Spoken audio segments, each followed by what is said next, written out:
Now let's look at question number 48 for WAEC Chemistry 2018. The solubility of CO2 in water can be accounted for by A. Van der Waal forces, B. Ionic attraction, C. Dipole attraction, D. Covalent bonding. Now, to understand this, we need to know the various types of bonding that we have, and those are very importantly, we have ionic attraction and covalent, but we also have weak van der Waal forces, and we also have dipole attraction. So these four are actually bonding types.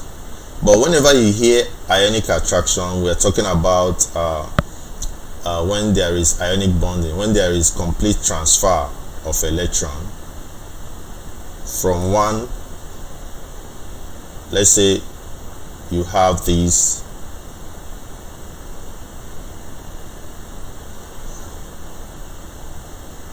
and you're transferring this very electron to another one that has a deficit of say 1. So when you transfer this one down here, this one will not get completed. Once there is transfer, we talk about ionic.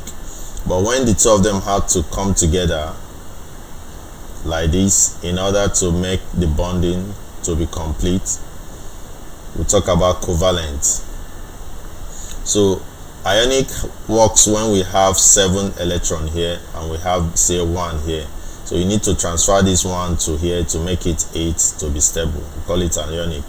But when you have almost equal number, let's say you have 7 here and you have 7 here or something like that, that they have to come together to share bond, to share electron, we have covalent. But when there is weak attraction, let's say you have a compound, say this is already a compound, you're no longer talking about elements. In this case, you're talking about elements and elements, say sodium chloride. You know that sodium has 1 and chlorine has 7, so there is transfer of this one to this chlorine to make it stable, and this one will return to 8 to also be stable. So in that case, you have ionic, positive and negative. When there is bonding, covalent bonding, like in organic chemistry, we have covalent, but this one is ionic. But when there is something like a compound already, like CO2 mixing with water,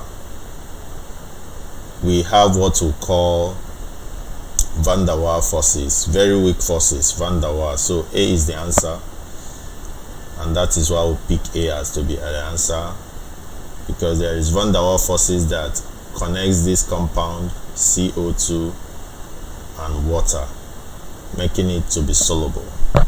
So what is responsible for this type of bonding is van der Waal forces, because we can easily see that there is no transfer of electron and there is no covalent bonding between the CO2 and the water. Thank you.